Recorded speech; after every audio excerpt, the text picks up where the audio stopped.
Hey everybody, this is Evan Abrams, and today we're going to be doing a quick tutorial about the keys to successful green screening. That's a play on words because when you green screen things, you're doing what we call Chroma Key. You can also do other kinds of keys, like a Luma key or monkey, turkey, donkey, any of those horrible key-based jokes. But for our purposes, we will be doing some green screening to create something kind of like this, where you've got your principal actor on a background of some kind. But the point is, you need to remove the existing background, which is totally a bedsheet that is held up with clothes pegs outside. Not necessarily the classiest studio, but we make do with what we have. So let's get into it. Step one is to go outside and film something.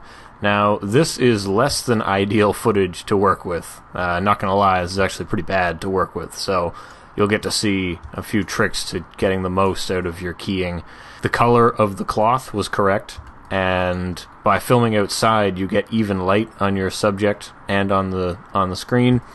In a controlled environment, you would want to have no wrinkles at all, and you would want your subject and green screen to be evenly lit. You can see some shadows here that I'm not happy about, but other than that, I think, because I've already done the project, I think I know it'll work out. Whatever your workflow is, you're going to want to take your clips and you're going to want to make them new compositions. So you make your new composition. We only need to really apply one effect, and don't type effect. Inside of After Effects, we have something really awesome. In all of your keying options, the one you want to use is called Key Light. And Key Light has actually won a lot of awards. It's probably one of the best companies. It's the best piece of software available. And it's yours free when you pay $1,000 for After Effects. The first thing you want to do is view the final result, and you would like to pick the color of your screen. You want to pick one of the midtones of your screen. So here's kind of the brightest and here's kind of the darkest, but this looks kind of like a pretty good midtone. Whoa! Oh man, I think we're almost done. Look at that. Did you see how much of the screen just disappeared? So basically, when you pick the color, it's going to start replacing that color, but obviously, looking at our footage, this is far from perfect. So a few of the things that we'll be doing is, number one is masking. So go ahead and use your pen tool to mask around your subject the areas which we are not interested in green screening at all. In our case, it is everything outside the bounds of the green screen. The camera doesn't move, it's locked off, so we're kind of safe there. But, does us no good to try to chroma key out this. That's a yard. Come on, get real. Have a mask, have it set to add, and, your subject may wander around and go outside of the bounds, so you're going to want to keyframe your path just to make sure that it's coming in there. But this is not about masking, it's about chroma keying. So let's do that. Here, where it says final result, we're interested in looking at the screen mat. Now, in this view, we see black and white. White is what will remain visible. Black is what will become invisible. Right now, there's too many white flecks out here in that area. So we don't care about screen gain, we don't care about screen balance. Those are for totally different problems. We care about the screen mat. And in particular, we care about the clip black and clip white. Now, when you adjust these, you'll see, whoa, hey, that's pretty good. Looks like I'm getting rid of a lot of it. But what you want to do is make sure that this number stays low and this number stays high. So you want to have the highest number in white and the lowest number in black while you fine-tune your image.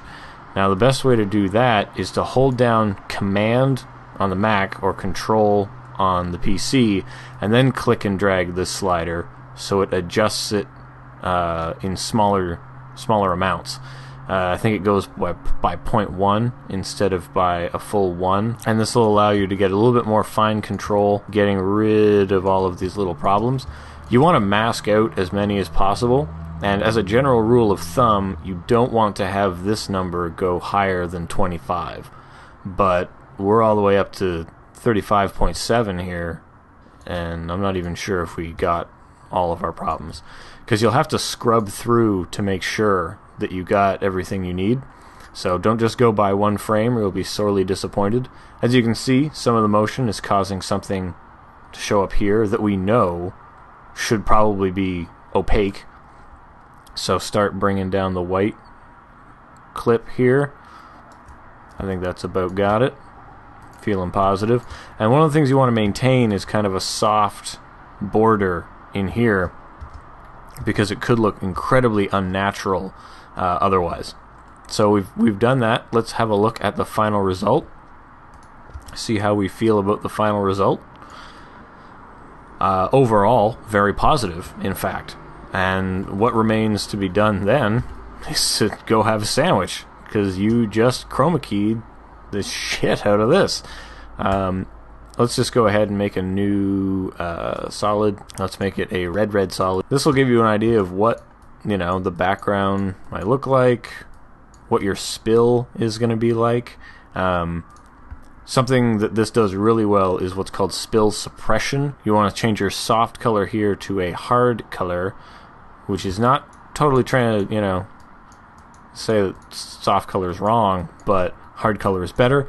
And what that's doing is basically it's looking at the area, that little gray area between what is opaque and what is transparent, and it's looking for tiny amounts of green, and then it's replacing it with this gray color, so that when you chroma key someone out, you don't want to have a green halo around them, because that looks stupid. We did a really good job here, so it's not that big of a deal, but on some productions you will notice that horrible green glow around them that you do not want, because people will make fun of you. The only thing left to do after this is to perhaps maybe soften it a little bit.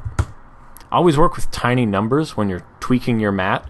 That's going to save you a lot in the long run. In general, it's going to help you out by making the look appear more natural. Yeah, I guess that's about it for what to do with key light. As for the background, that's pretty easy. I just went ahead and threw down a little ramp action. Let me just adjust these points here for you. Something like this. And take your mask here. I'm only interested in this part of it. What we're doing is we're just making a little background here, making it a little bit interesting, you know, trying to interject some interest into your subjects' lives. Feather this out, making a little bit of a crease in our imaginary background back there. Make a new adjustment layer, the curves on that adjustment layer. I don't really know. I'm kind of just playing around at this point, trying to have some fun. Trying to have some fun with my life. You know, is that so wrong? Now, another interesting point about chroma keying that I'm going to tell you right now is that if you want your chroma key element to work with other... Ugh, what the fuck? What the fuck, people? Are you seeing this? Are you serious? Let's get serious. Get serious. Okay, just get that out of there. Anywho, that's about it. So, chroma keying things... You want to keep it as simple as possible. You want to tweak the settings as little as possible. You want to make sure that you've picked a medium color. And really, the thing about green screening, chroma keying, is the setup and in-studio work is going to be most of your time. If you can do it outside, awesome. Tim had to wear a coat because it was really cold that day. I had to wear a coat too, and gloves because I was operating the camera. If you don't have appropriate indoor settings where you can do these things, then suck it up, buttercup. Anyway, I'm Evan Abrams. Check me out on Twitter, at ECAbrams, and all that good stuff. This is the first tutorial that has been in good, decent widescreen. Hope you like it. And, yeah, have a nice day. I'll see you around the internet.